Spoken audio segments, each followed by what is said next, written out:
Y puede tomar asiento cuando vuelva a su lugar. Dios los bendiga a cada uno de ustedes. Y de una vez más,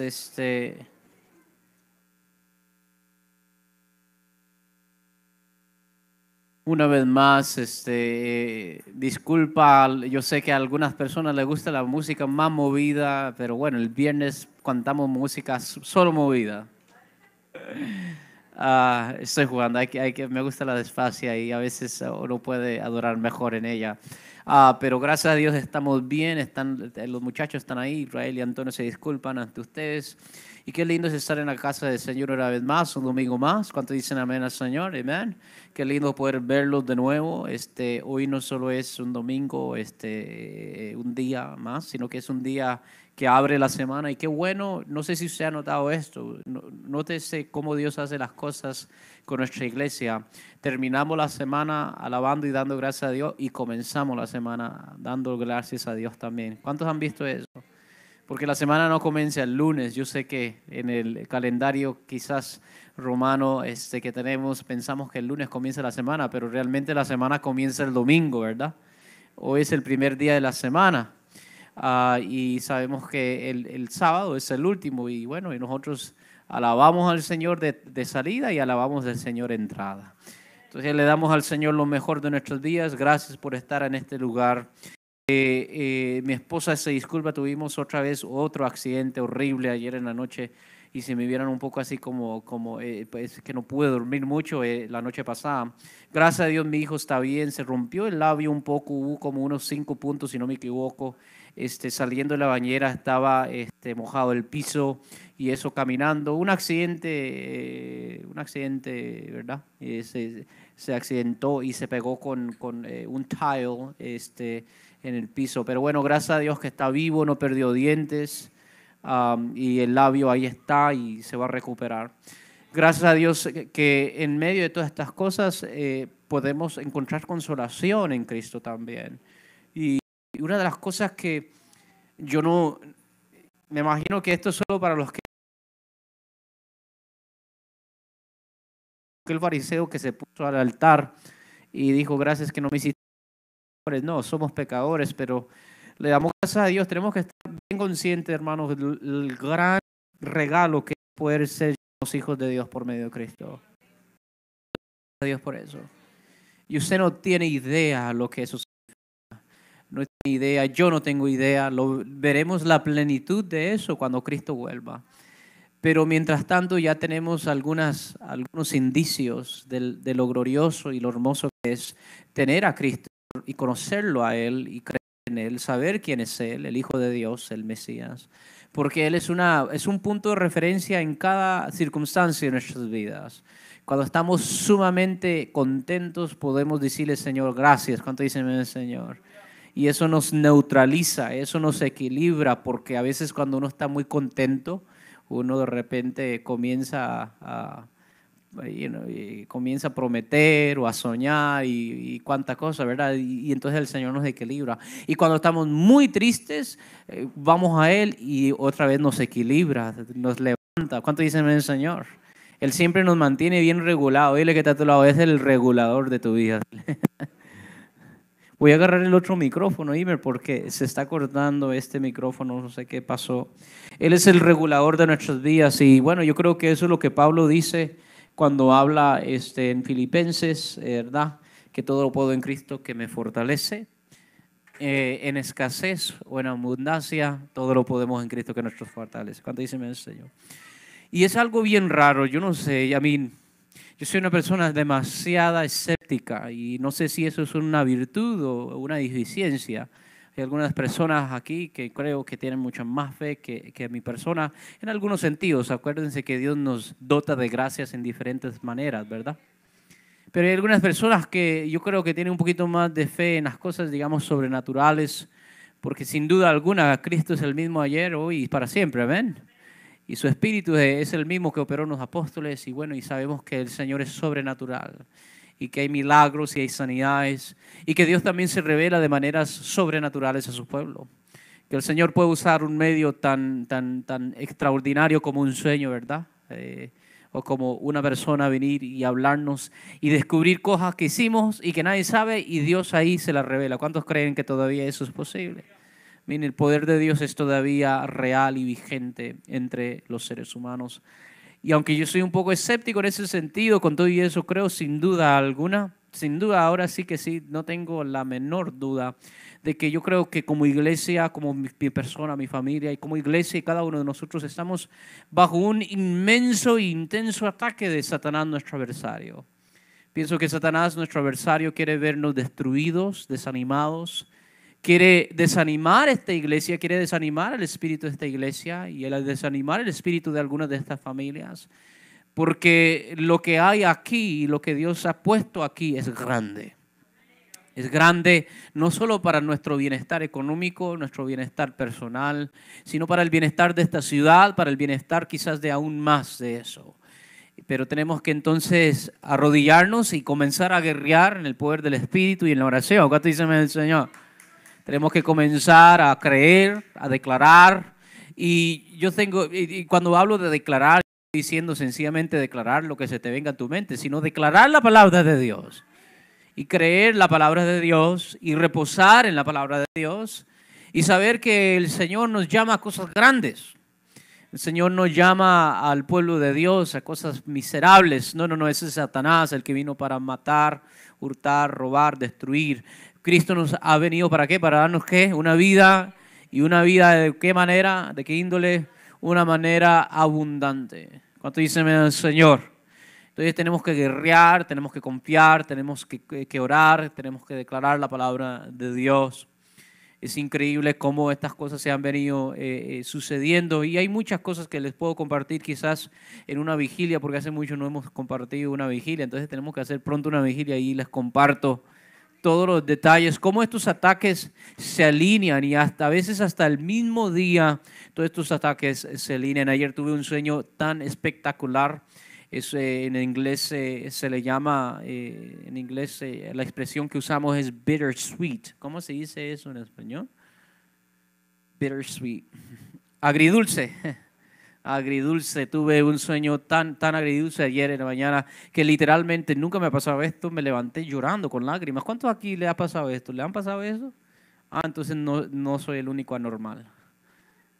No soy el único raro. Pero bueno, sigamos adelante, sigamos orando, sigamos creyendo. ¿Cuánto dice el Señor?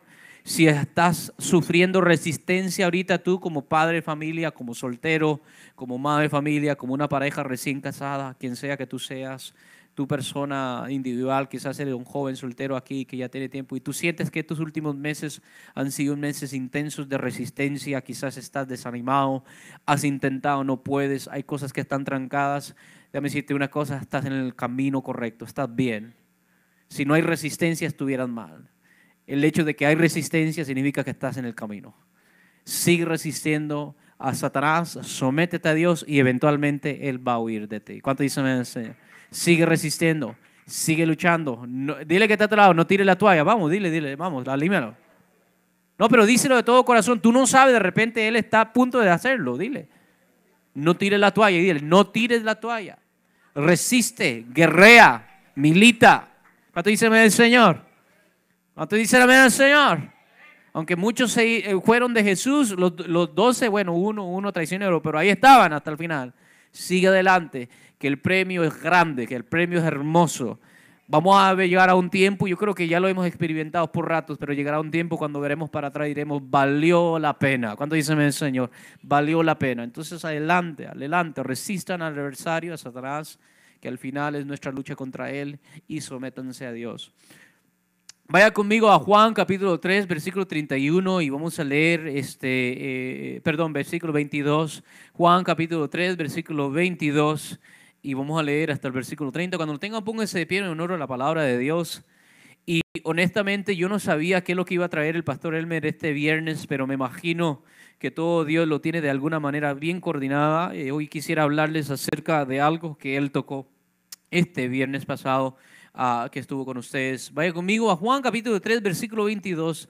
Cuando tengan, pónganse de pie en honor a la palabra de Dios. Me imagino que ya lo tienen, ya que están de pie. Y bueno, ahí está en la pantalla. La palabra de Dios dice así, en el nombre del Padre, el Hijo y el Espíritu Santo. Después de esto, Vino Jesús con sus discípulos a la tierra de Judea y estuvo allí con ellos y bautizaba. Juan bautizaba también en Enón, junto a Salim, porque había allí muchas aguas y venían y eran bautizados porque Juan no había sido aún encarcelado. Entonces hubo discusión entre los discípulos de Juan y los judíos acerca de la purificación. Y vinieron a Juan y dijeron: Rabí, mira que el que estaba contigo al otro lado del Jordán, de quien tú diste testimonio, bautiza y todos vienen a él. Respondió Juan y dijo: no puede el hombre recibir nada si no le fuere dado del cielo. Vamos a repetir eso, vamos a repetir esto, porque aquí hay algunas personas que necesitan madurar en esta área. Vamos a madurar. ¿Cuántos quieren ir hacia la perfección en Cristo? ¿Cuántos quieren ir hacia la perfección en Cristo? All right, vamos a leer eso, vamos a leer esto. Esta es la respuesta de un hombre que ha alcanzado madurez. Esto es un hombre maduro, esto es un hombre entero en Cristo. Dice así, vamos a lo que respondió, versículo 27, lea conmigo. Respondió Juan y dijo: no puede el hombre recibir nada. ¿Qué es nada? ¿Qué es nada? Es todo. No, pero lo que estoy diciendo es que aquí se está refiriendo a todo. Vida, dinero, salvación, esposa, hasta el perro. Es decir, este nada significa que lo abarca todo. ¿Entienden lo que les estoy diciendo? Ok. Si no lo recibe, ¿de dónde? El cielo. ¿Y quién manda en el cielo? Arcángel Miguel, Gabriel, ¿quién manda en el cielo? Josué, ojalá, ¿verdad? No, ojalá que no. ¿Quién manda en el cielo? Dios de todo el universo. Cuando dice el Señor, Jehová de los ejércitos. Versículo 28, vosotros mismos me sois testigos de que dije: yo no soy la cabeza, yo no soy el Señor, yo no soy el que manda, sino que soy enviado de Él. Cuando dice el Señor, dile que está a tu lado: tú y yo no somos Cristo, somos el cuerpo de Cristo. Tú y yo no somos el cerebro que manda la orden, no, nosotros somos el cuerpo, es decir, la mano, el pie, el ojo que mira, la oreja que escucha. ¿Cuánto dice el Señor? Dice, el que tiene, vamos a ver versículo 29, el que tiene la esposa es él el esposo. Hablando de la iglesia. Mas el amigo del esposo que está a su lado y le oye se goza grandemente de la voz del esposo. Así pues, mi gozo está, ¿cómo? Cumplido. Ese es un buen amigo. Este es un buen amigo que no está buscando robarse lo que no es suyo. Sino que él se goza cuando él ve a su mejor amigo recibir su novia, ¿verdad? Y no es como esas películas que hoy nos venden, ¿verdad? Que hasta el mejor amigo le termina robando la novia. No, este es un amigo fiel, este es un amigo que respete, que conoce cuál es su límite, conoce cuál es su posición. Él no se casa con ellas, no es su mejor amigo. Dice, y termina esto como para rematar el punto, versículo 30. Es necesario que él crezca, pero que yo mengue. ¿Cuánto dice alaban al Señor por la palabra? Pueden tomar asiento. Hoy quisiera hablarles de la envidia y de los celos. Hoy yo quisiera hablarles de la envidia y los celos. Un poquito, no mucho, pero por lo menos suficiente para que podamos entender por qué es que la envidia y los celos son una señal patente, contundente, que nos demuestra a nosotros que todavía no hemos alcanzado madurez en Cristo. La envidia y los celos es tan antigua y es tan vieja como el hambre, ¿verdad? E inclusive si vemos en la palabra del Señor, vemos que el primer crimen que sucede fuera del huerto del Edén, es decir, dentro del huerto del Edén, la semilla se llama arrogancia, la soberbia del hombre, pero en el estado caído, post de la caída de Adán, cuando son expulsados del huerto del Edén, vemos que el primer crimen, y un crimen horrible, un crimen que aún hoy nosotros veríamos requete mal. Es decir, un hermano mata a su hermano. El hermano mayor, Caín, en este caso, mata a su hermano menor. A ver, ¿se acuerdan de esa historia? Vemos que este primer crimen que se comete y el primer derramamiento de sangre humana en el planeta Tierra fue producto y fue una consecuencia directa de la envidia y de los celos. Fue una consecuencia directa de una persona que en lugar de amar a su hermano, permitió que la envidia y los celos lo amargaran. De tal manera que en lugar de sentirle aprecio, amor, sintió odio, rencor. Tanto así que no pudo controlarse y lo terminó matando. ¿Y cuántas veces nosotros, quizás no a ese nivel, quizás no hemos matado a alguien, quizás no hemos golpeado a alguien, pero quizás aquí nosotros estamos sentados y en vez de amarnos, en vez de tener aprecio y afecto, cariño mutuo entre nosotros, debido a envidia y a celos, lo que sentimos el uno por el otro es enojo, es rencor, es odio. No debería ser así. La envidia y el celo es una señal del hombre caído, del hombre natural, del hombre fuera de Dios, del hombre expulsado de la presencia de Dios. Pero nosotros que estamos en Cristo deberíamos ser restaurados enteramente. Y en Cristo, una de las virtudes que tenemos, hablándole yo a los jóvenes de estos últimos 2 viernes, es la templanza, el dominio propio. Dile que está a tu lado, templanza. Uno de los frutos del Espíritu es la templanza, que podemos ¿qué? Domar nuestros sentimientos, domar nuestros impulsos. Podemos controlar y ser gobernadores de nuestros propios sentimientos, aun cuando los sentimientos de repente están a la puerta. Y como Dios le dijo a a Caín, cuando Caín dice se decayó su semblante, es decir, estaba disgustado, dice que Dios se le aparece y le dice: mire, el pecado está a la puerta. Y está como cuando se ponen, ¿cuántos aquí han visto un documental cuando los leones o los gatos salvajes están cazando? ¿Cuántos aquí han visto un documental?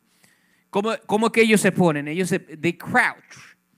They crouch. ¿Cuántos han escuchado esa película? Una expresión de crouching tiger. ¿Cómo se dice crouching? ¿Cómo se dice eso en español? Crouching es cuando un felino está a punto de cazar. ¿Qué es lo que hace? Se encorva adelante, ¿verdad? Y está, ¿verdad?, la cola arriba y está a punto de ¿qué? Saltar. ¿Cómo se dice esa posición? ¿Cómo se llama en español? ¿Ah? Crouching. No sé, me imagino que no hay una traducción para esa palabra. Pero está en su posición de a punto de cazar. Y Dios le advierte a Caín y le dice: el pecado está en esa posición. Así le dice, capítulo 4. El pecado está a la puerta y se quiere apoderar de ti. Pero dice: pero tú tienes el poder para domarlo.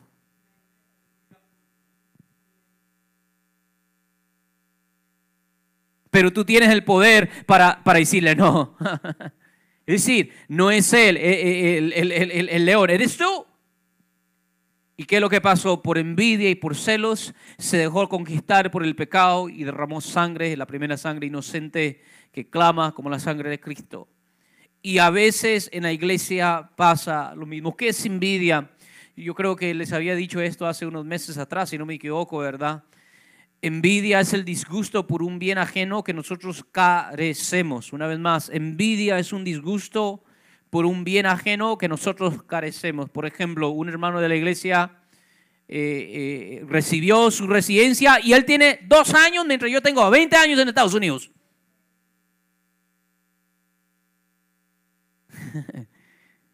El hombre apenas llegó, no sabe hablar, ni siquiera decir hello.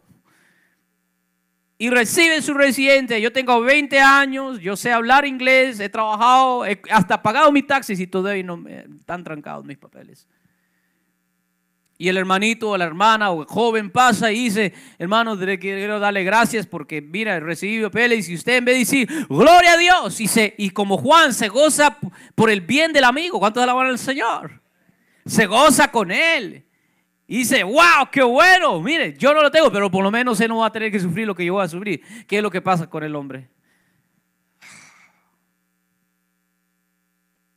Ya no lo vuelve a saludar, ya no lo quiere ver bien. Cuando lo ve pasar ahí, de una vez se va al baño. Se enoja con Dios, está amargado, no disfruta lo que sí tiene. Y eso es lo peor de la envidia, que de repente por estar tan enfocado en lo que los demás tienen, echamos de menos lo que Dios nos ha dado a nosotros. Y Dios es tan justo y tan perfecto que nos da a todos una perfecta medida de su gracia. Él sabe que el rico necesita mucho dinero para ser feliz, pero Él también sabe que el pobre necesita poquito para ser feliz. No entendieron. No entendieron lo que acaba de decir. Él sabe que yo no necesito la misma medida de Bill Gates para ser feliz. Él sabía que lo que yo necesito para ser feliz es una iglesia, una esposa y unos cuantos hijos. Y me lo dio.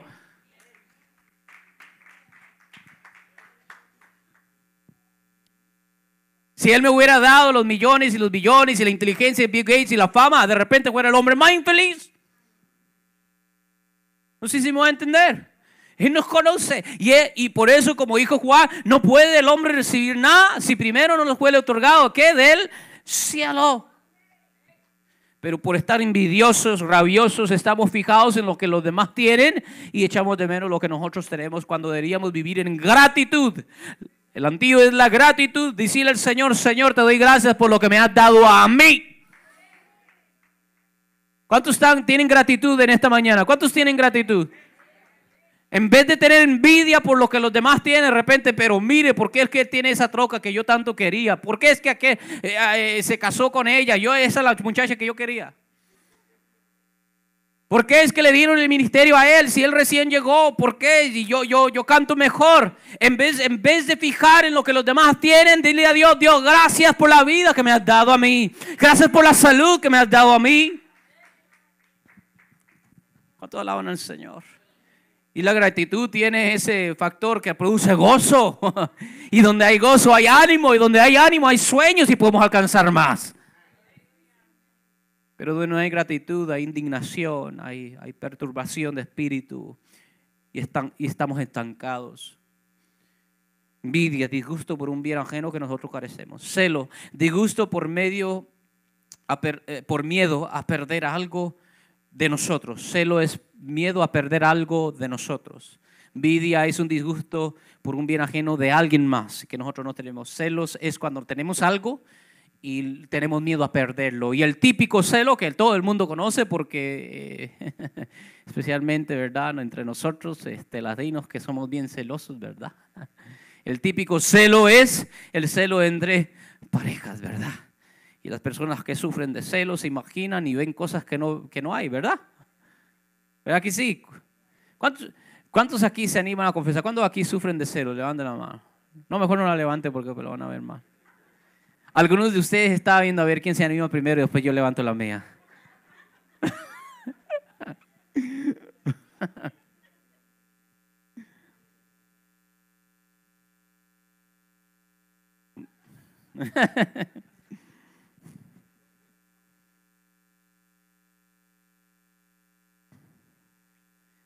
Todos tenemos celos y el celo en moderación es virtud.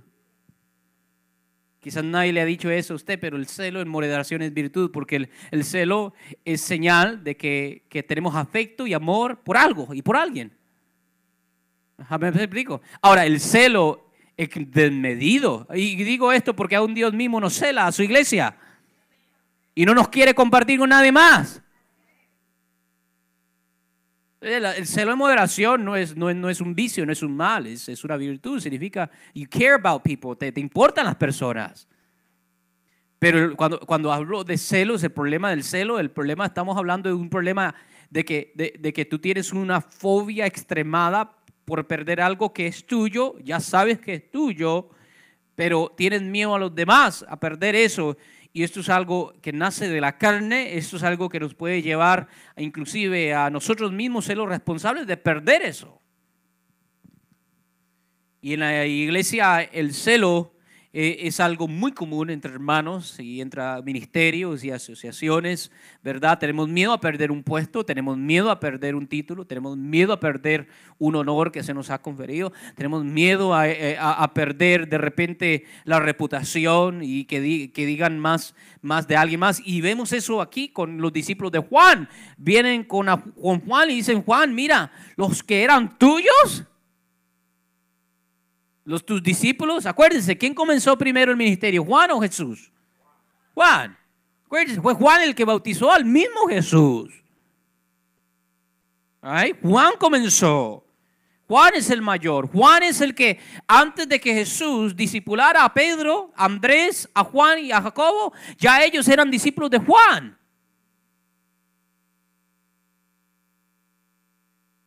Juan era el famoso, Juan era el que estaba bautizando, Juan era el que estaba causando una conmoción en toda Judea y en su alrededor, de tal manera que venían los oficiales para preguntarle, ¿eres el profeta? ¿Quién eres? ¿Por qué bautizas? ¿Por qué es que la gente se está agolpando alrededor de tus charlas aquí al aire libre?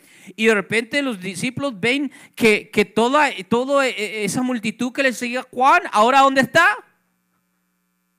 Con Cristo, con Jesús. Al otro lado de la ribera. ¿Verdad? Perdió la membresía de la iglesia de Juan. Ay, no toque ese tema, pastor. No, lo voy a tocar. Se fue los miembros de la iglesia y ahora están allá alabando en otra iglesia. ¿Y qué es lo que hace una persona insegura? ¿Qué es lo que hace una persona que todavía no ha madurado? ¿Qué es lo que hace? Ay, me los robaron. Eran mis ovejas. Yo los maldigo. Sí, hay pastores que hasta maldicen a las personas que se van de su iglesia. Claro que sí, las hay. Y tú te vas, se apropian de las ovejas como que si fuera nuestra. Ustedes no son mías, ustedes son de Cristo. ¿Cuántos alaban al Señor?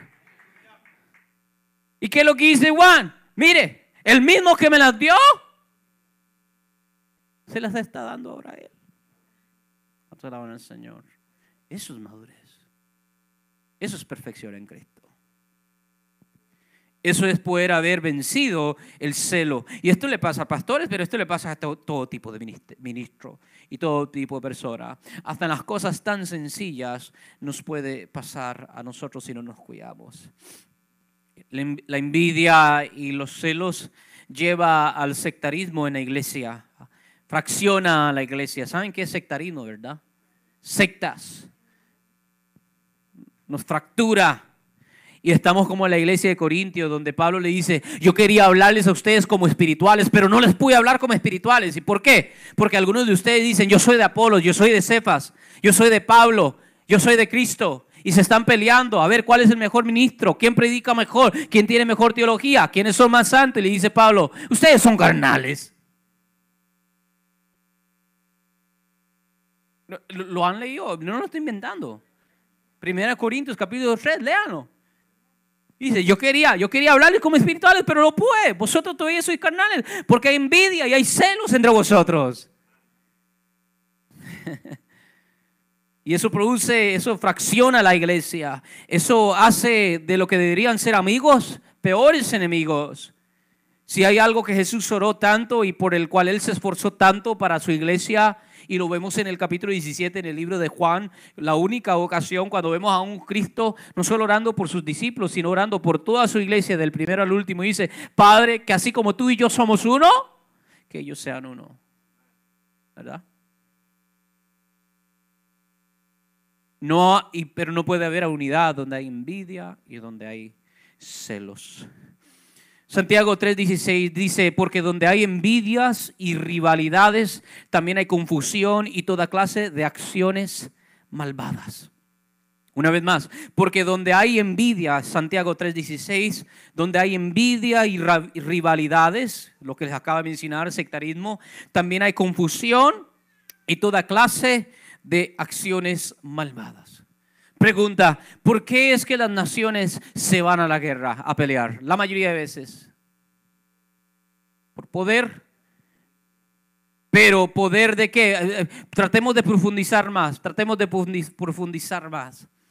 Y en referente al tema. ¿Por qué es que una nación que no tiene petróleo va a pelear una guerra en una nación rica en petróleo?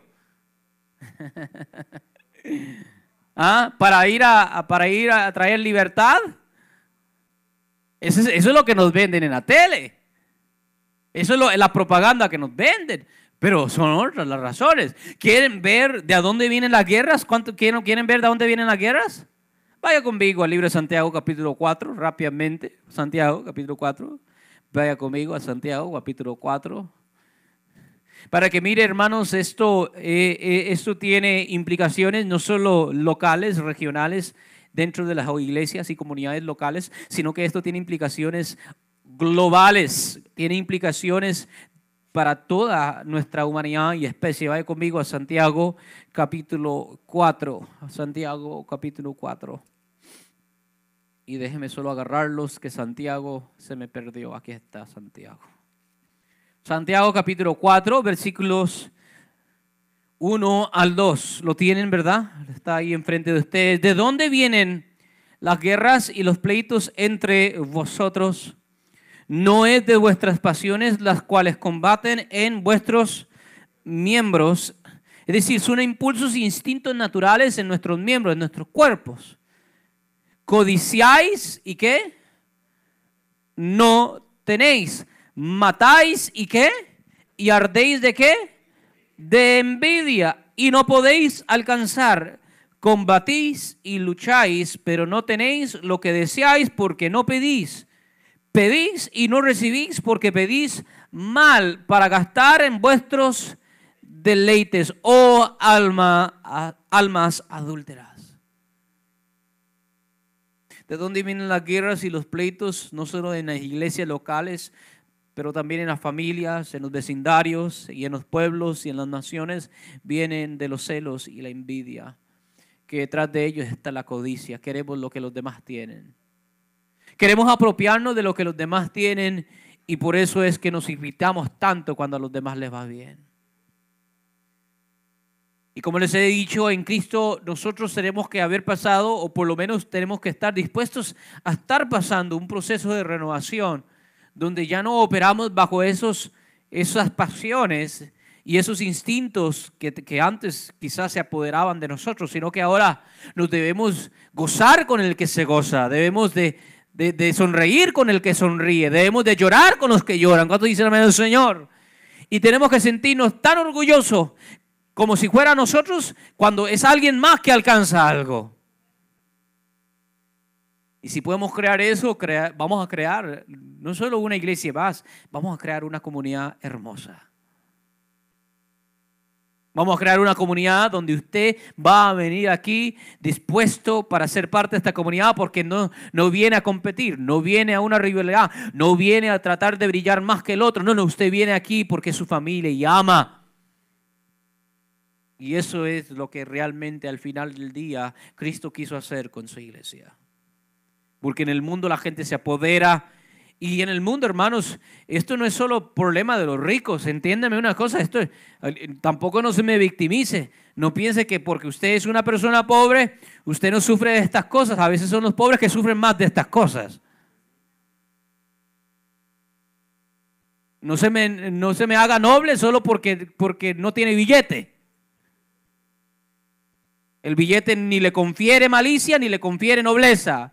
La nobleza y la malicia está en su corazón. Y a veces somos tan tacaños, somos tan envidiosos, que el momento que uno de nosotros sale de la pecera, ¿qué es lo que hacemos? Los queremos otra vez tumbar para que se quede aquí.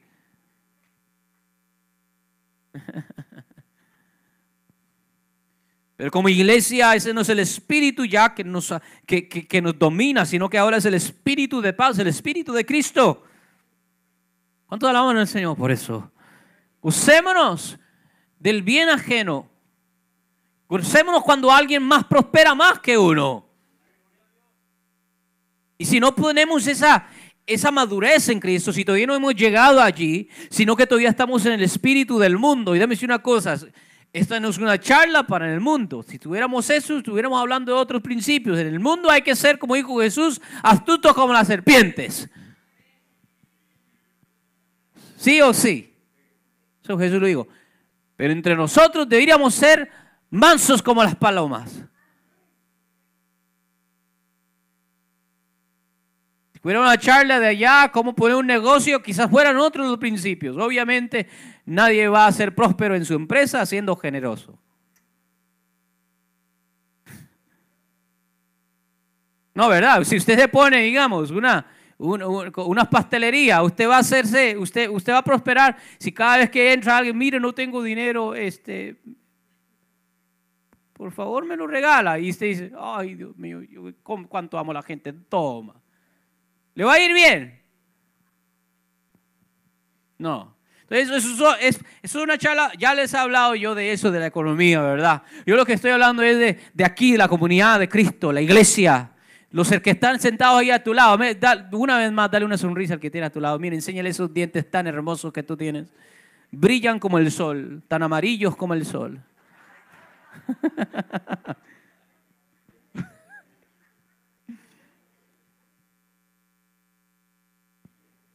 Ese es tu hermano, tú no lo puedes envidiar a él, tú no lo puedes celar a él.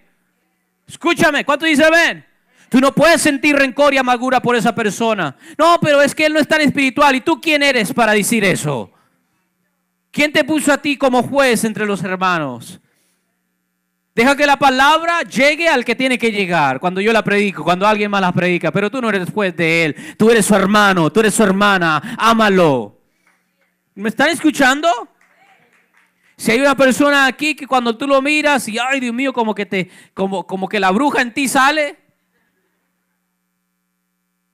Métete en la oración y dile al Señor, Señor, purifica mi corazón. Porque eso no puede ser así. La palabra del Señor nos llama a amarnos, a tolerarnos. Llama a tapar nuestras deficiencias. No han escuchado eso. La palabra de Dios nos llama a tapar las deficiencias el uno al otro. Pedro lo dice cuando dice, en el amor, multitud, ¿qué? Multitud de pecados. Es decir, si nos amamos, en vez de mirar las deficiencias y usarlas como un azote, un látigo para quebrar a la gente, más bien usamos el amor para tapar esas deficiencias, para cubrir esa necesidad.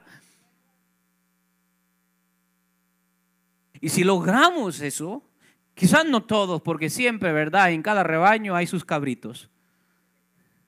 Pero si logramos ese espíritu entre la mayoría, tendremos más que un templo, tendremos la iglesia de Cristo, una comunidad vibrante de amor, una comunidad donde aún el más incrédulo cuando llegue aquí sentirá ese amor.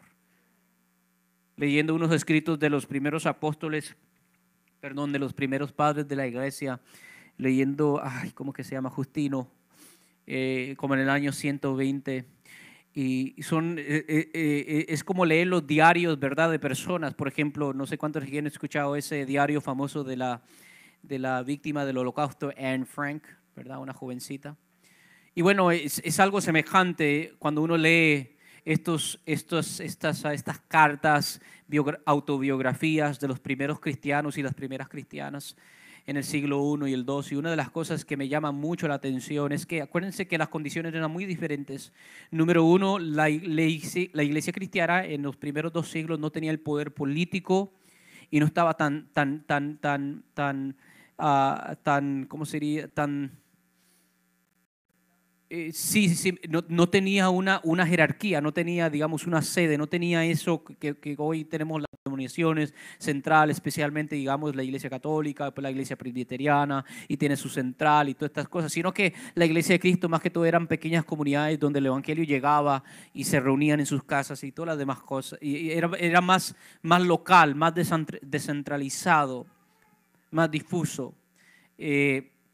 Y cuando tú lees estas cartas, una de las primeras cosas que tú te das cuenta leyendo una tras otra de estas cartas antiguas de las primeras comunidades cristianas, a pesar de todas las diferencias, porque estamos hablando de diferentes culturas, diferentes sociedades y cosas que quizás hoy en día quizás ya están fuera de moda, pero una de las cosas que tú te das cuenta es que la manera que la iglesia se expandió y creció y se multiplicó de una manera tan explosiva a pesar de tanta resistencia, por lo que se le puede llamar que después de Estados Unidos quizás es el imperio más largo y más cruel que ha sido el imperio romano.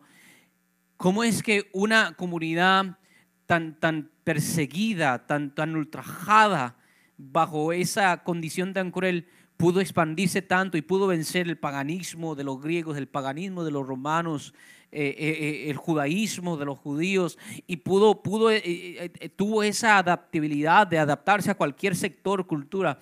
Y una de las cosas que tú ves es que las primeras comunidades cristianas eran unas comunidades que aún los incrédulos sabían que si había una necesidad, si había un necesitado, tú podías ir allí porque había amor. Es decir, el factor que llamaba más la atención a los romanos y a los griegos es que las comunidades cristianas eran comunidades que se amaban. Eso es lo que los llamaba a los incrédulos. No era tanto,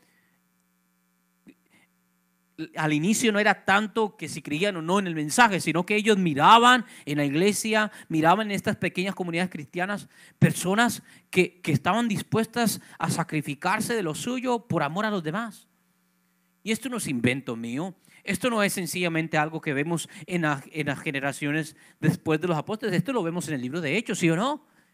Cuando vemos la iglesia incipiente, cuando vemos que la iglesia nace en el día de Pentecostés y después de ese derramamiento, ¿y qué vemos en esa primera iglesia? No vemos templos espléndidos, no vemos jerarquías, no vemos oligarquías eclesiásticas y política interna, no, lo que vemos es una comunidad que cuando venía la gente, ¿qué es lo que hacía? Vendía lo que tenía. ¿Para qué? Para el bien ajeno. Sin nadie tener que decirlo. Sin nadie tener que obligarle. Y hoy más bien nos estamos peleando por lo que el otro tiene. No sé si me voy a entender lo que les estoy diciendo. Y esto es porque hemos cambiado las virtudes y los frutos del Espíritu Santo por los impulsos que teníamos antes de Cristo, que son los celos y la envidia. ¿Cómo poder vencer la envidia y los celos? Yo ya les mencioné un ingrediente importante. Número 1, en vez de quejarnos, dale gracias a Dios por lo que tenemos. ¿Cuánto dicen amén al Señor? Hay una frase mundana, pero tiene mucho sentido, donde dice que el pasto ajeno siempre parece más verde. Eso le pasa mucho a muchas relaciones matrimoniales que después de cierto tiempo, cuando la pasión subside un poquito, se calma, ¿verdad? La pasión, comenzamos a decir como que ya no estoy feliz. ¿Sabes qué? Cambia esa murmuración y dile al Señor hoy, si tú estás casado, dile al Señor, Señor, te doy gracias por mi esposa. Comienza a repetir esas palabras. Tú, mujer, gracias por el esposo que me diste. Dale gracias, comienza a declararlo, comienza a decirlo en voz alta. Señor, te doy gracias por lo que me has dado. Aunque quizá de repente tu corazón está irritado porque tú querías lo que tenía el vecino. Dile al Señor, Señor, ¿sabes qué? Te doy gracias por lo que tú me diste. Si vas a ver que esa gratitud comienza a sanar esas heridas, a quitar esas amarguras. Y comienzas a ver, wow, no, yo soy más rico de lo que pensaba.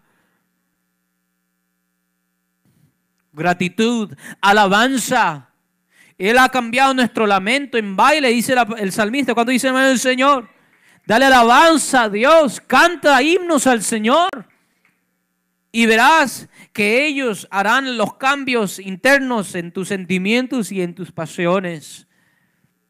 Pídele perdón a Dios. Muchas veces tenemos celos y envidia de otras personas porque en ellos vemos lo que nosotros pudimos haber alcanzado si fuéramos un poquito mejores. Ese es el dolor del pesar. Se le llama el dolor del pesar.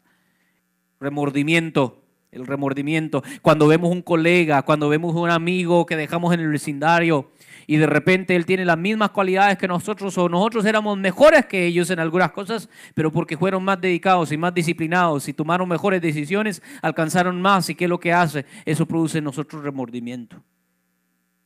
Porque entonces decimos, ese pude haber sido yo. Yo pude haber llegado a esa posición. Y realmente no es que estamos enojados con ella, con él, estamos enojados con nosotros mismos. No estamos disgustados con él, es realmente que estamos disgustados con nosotros mismos. Y tenemos que de alguna manera evitarlo y evitar la culpa, como la papa caliente, ¿verdad? Es la culpa. La culpa es como la papa caliente. Adán, ¿quién te dio de comer? La esposa. Eva, ¿quién te dio? La serpiente. Y la serpiente no tenía manos. Bueno. Pídele perdón a Dios. Dile, Dios, perdóname. Perdóname porque yo he tomado malas decisiones y mis malas decisiones tienen malas consecuencias. Y mis malas consecuencias yo las tengo que sufrir, tengo que estar dispuesto a sufrirlas. Las pérdidas tengo que estar dispuesto a sufrirlas. David tuvo que estar dispuesto a perder su primer hijo con Betsabé a causa del pecado. Pero si le pides perdón a Dios y le dices, no me quites tu espíritu, después Él restaurará y te dará un Salomón. Porque ese es nuestro Dios. Dios es un Dios justo, pero no solo es justo, Él es un Dios misericordioso. Lento para la ira, pero ligero y grande para la misericordia. ¿Cuánto dicen amén al Señor? ¿Cuánto le dan gracias a Dios por el Dios que tenemos? Dale gracias a Dios. Vamos, despierta, dile que despiértate. No son las 11 de la noche, es el mediodía. Apenas está comenzando el día. Dale gracias a Dios que Dios tiene misericordia de ti a pesar de que te merecen peor de lo que tienes ahorita. Y entonces, ¿qué es eso? Eso cambia tu perspectiva y comienzas a ver, wow, no, soy bienaventurado, soy dichoso. Tengo más de lo que me merezco. Aleluya, cuando dice amén, Señor. No debo estar triste, no debo estar amargado, no debo estar envidioso viendo qué es lo que los demás tienen. No, gracias a Dios por el un talento que me has dado. Qué lindo es vivir de esa vía. Realmente serás libre cuando vivas de esa manera. Los demás de repente te seguirán midiendo porque ese es el mundo en el que vivimos. Los demás seguirán clasificándote. Los demás seguirán diciendo, no, este no alcanzó mucho. Pero ante los ojos de Dios Padre, tú eres heredero, tú eres hijo de la promesa, cuando dice el Señor. Y tú estás en los caminos, en el preciso camino que Dios quiere que tú estés. Tú estás haciendo la voluntad de Dios. Les voy a compartir algo que de repente no tiene mucho sentido, pero en algunas podemos extraer algo, ¿verdad? Le preguntaron a un pordiosero, a un homeless, como si un indigente, le preguntaron a un indigente en el basurero si tú le pudieras pedir a Dios dónde es que Él te pusiera ahorita mismo, en un palacio, en la Casa Blanca, etcétera. Y digo, aquí, porque aquí es donde Dios me puso. Aquí donde tú estás hoy, con quienes estás, con los que tú estás, esta es la voluntad de Dios para tu vida. Acéptala. Gózate de ella. No sé si me va a entender lo que le estoy diciendo. Eso es lo que Juan nos dijo al inicio. No puede el hombre recibir nada si primero no les he otorgado ¿qué? Del cielo. Lo cantamos ahorita. Si estoy en prosperidad, te bendeciré. Pero si estoy en el desierto... Si la esposa me ama, te bendeciré. Si la esposa me abandona. Eso no es nadie. No digo, ¿verdad? Sí, aun cuando hay abandono. Sí, aun cuando hay traición. Aun cuando hay pobreza y miseria. ¿Cuántos alaban al Señor? Mira, hermano, ni siquiera el pecado nos separa del amor de Dios. Entonces, donde tú estás hoy, aquí, con lo que tú estás, con lo que tú tienes, dale gracias a Dios, porque estás en la voluntad de Dios. Y eso es lo mejor. ¿Dónde quiero yo estar? Donde Dios quiere que yo esté. Y es así cuando cambiamos nuestra perspectiva. No seamos como aquel, ya estoy por terminar la parábola, ¿verdad?, de los talentos. No seamos como aquel de un talento. Y yo le estoy agregando, obviamente sabemos cómo es la parábola dictada por las Escrituras. Dice la palabra del Señor que el reino es semejante a un dueño de un negocio, no sé, una persona rica. Y le dio 5 talentos, ¿se acuerdan? 5 talentos a alguien, 2 talentos a alguien, 1 talento a alguien. ¿Se acuerdan de aquella parábola o no? ¿Se acuerdan? Bueno, talentos, estamos hablando de una cantidad de dinero, ¿verdad? El mayordomo, la persona dueña, no el mayordomo, el dueño de su dinero le repartió, ¿verdad? Una tajada más grande a uno, le dio, vamos a poner, en vez de 5 talentos, vamos a poner, le dio 5 millones a uno, le dio al otro 2 millones y al otro solo le dio 100 pesos. ¿Verdad? Y así es Dios con los hombres. A uno le has dado más y a otros poco. ¿No? ¿O sí? No, nos creemos más buenos que Dios. Queremos que Dios nos dé todos igual. Por favor, déjense de fantasías. Nadie es igual. A ver, ¿todos tenemos la misma estatura aquí?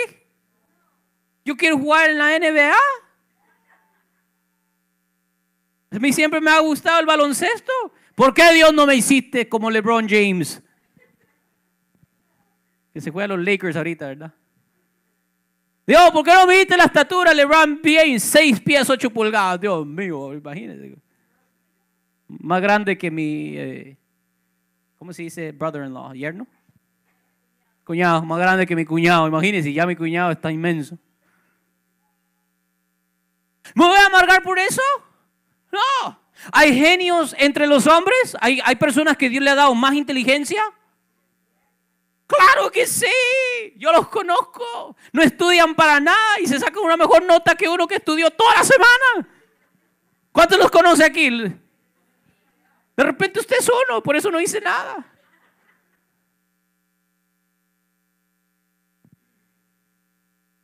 Hay algunos buenos para hacer billetes. Yo no sé cómo lo hacen.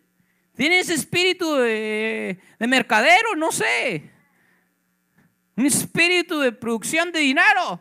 Vienen aquí y en menos de 2 años sin papeles y hablar en inglés ya tienen 2 negocios. Y uno todavía trabajando a $8 la hora. No somos iguales. Ahora, tenemos la misma dignidad porque todos fuimos hechos a la imagen de Dios. Y por lo tanto no nos menospreciemos el uno al otro. Pero así como no nos deberíamos menospreciar, también no nos deberíamos codiciar e envidiar. Así como el rico no debe decir, porque tú eres pobre, tú eres menos. También el pobre no puede decirle rico porque tú eres más malo. Porque la repartición, ¿quién la hizo? ¿Quién distribuyó? ¿Quién distribuyó aquí? Dios. ¿Cuánto le agrada a Dios? Él es el juez, el juez que me dio mi esposa. ¿Cuánto? No lo laven, yo lo alabo. Le doy gracias a Dios. ¡Gloria a Dios! ¿Cuánto le dan gracias a Dios por las personas que Dios ha puesto alrededor de sus vidas? ¿Cuánto le dan gracias a Dios? Las personas importantes en su vida. Mamá, papá, hijos, no sé quiénes son. ¿Cuánto le dan gracias a Dios por esas personas que Dios ha puesto en su vida? Gracias, oh Dios. Gracias, oh Dios. Gracias te doy, oh Padre. Gloria a Dios. Gracias a Dios por mis hijos. Gracias a Dios por esta iglesia. Gracias a Dios por ese carro que a veces me deja varado. Gracias Dios por lo que tú me has dado a mí. ¿Pero qué es lo que hizo el que recibió un talento? Lo enterró, lo escondió. ¿Sabe? Yo me lo imagino. Aquí le estoy agregando y la Biblia advierte de estar agregando. Entonces, tómenlo no como bíblico, sino como mío. Lo que yo me imagino que le pasó a ese de un talento es que miró que a uno le dieron 10, a 5 y al otro le dieron 2. Y cuando él recibió el 1, ¿qué es lo que hizo? Yo no le voy a trabajar a este injusto. Para mí que eso fue lo que le pasó. ¿Cómo es eso? Le da 5 a uno, le da 2 a uno. ¿Y a mí qué? ¿Qué? ¿Me ve peor? ¿Me ve inferior? Un complejo de inferioridad. Un complejo de inferioridad. Y ahí es donde vienen los... Y puedo entrar en eso, pero bueno, no quiero entrar más. Lo esconde y cuando vuelve, el dueño de los talentos le pide, ¿verdad? Cuentas a cada uno. El 5 había reproducido otros 5 talentos, el de 2, otros 2 y el de 1 no reprodució nada.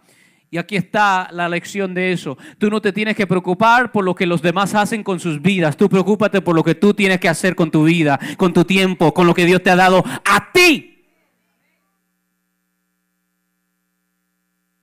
No te preocupes qué es lo que Dios hace con los demás. Si los promociona, los demota, no importa. Tú preocúpate por lo que Dios te ha dado a ti. Tu vida, tu tiempo, tu dinero, tus talentos, tus habilidades, tus ministerios, tus aptitudes, tus actitudes, la gente que está alrededor de ti, tu familia, todo eso. Dile al Señor, Señor, lo que tú me has dado a mí, yo quiero dártelo multiplicado. Yo quiero hacer algo útil con esto. Yo quiero que cuando tú me llames a cuenta, tú me digas, buen siervo fiel, fuiste no poco, ¿verdad? Entra ahora a la abundancia de mi Padre. ¿Cuántos alaban al Señor? Gratitud, alabanza, perdón, pedir perdón y poner los ojos en la voluntad de Dios. ¿Cuántos dicen al Señor? Pónganse de pie ahí donde está.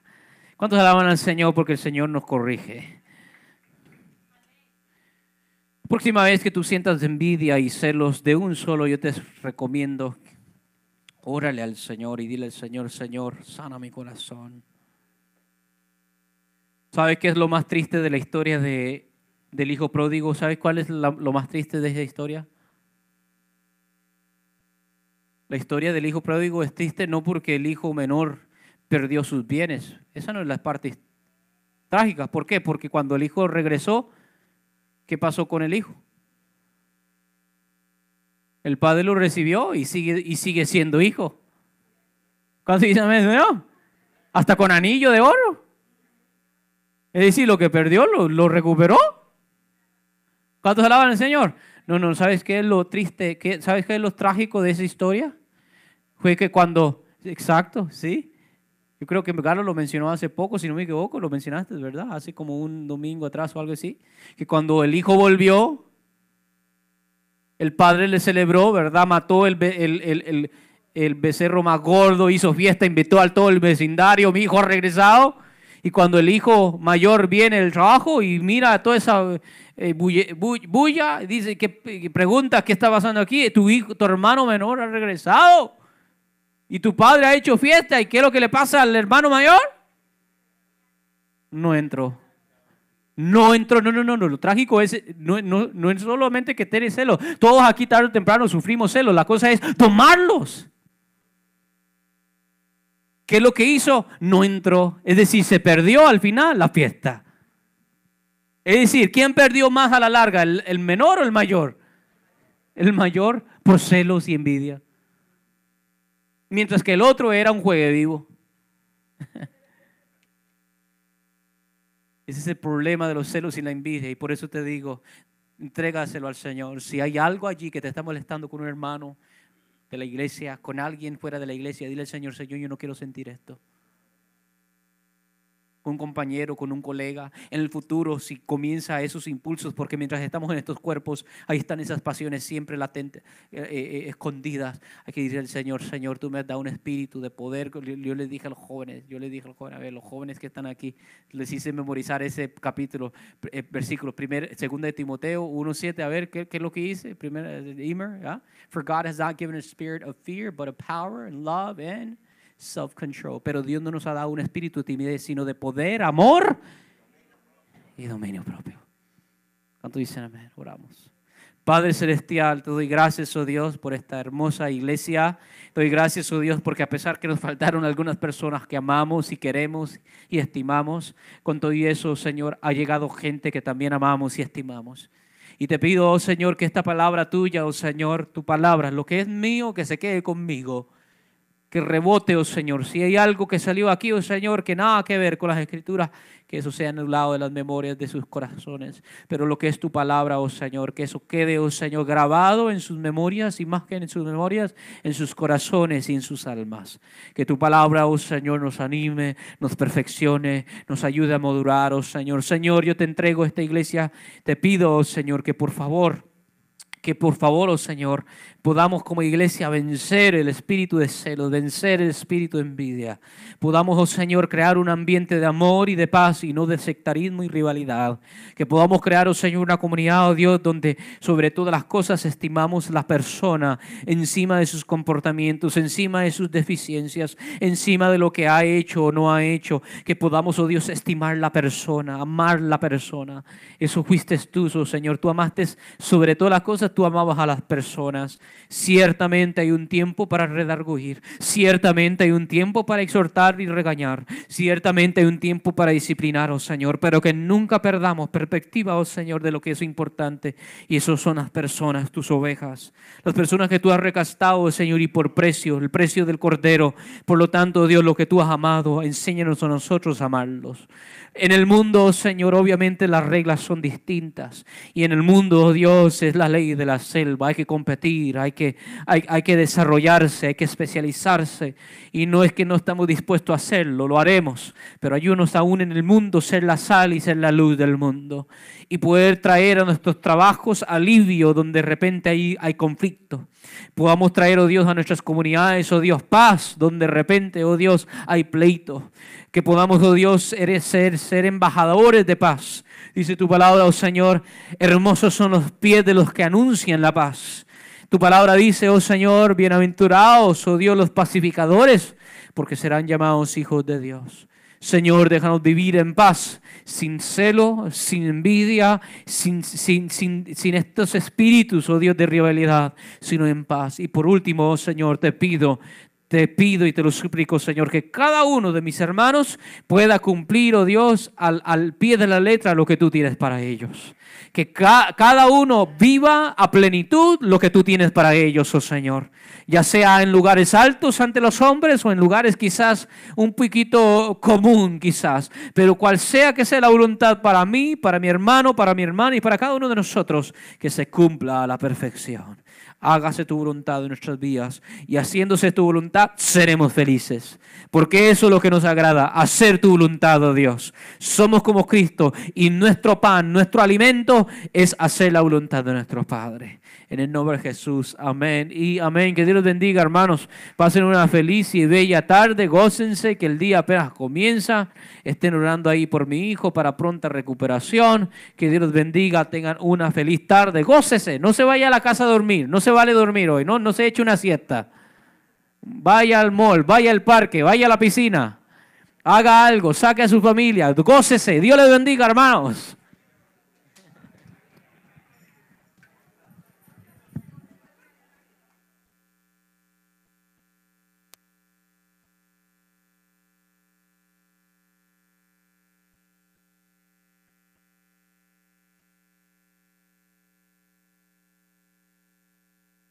Dígame.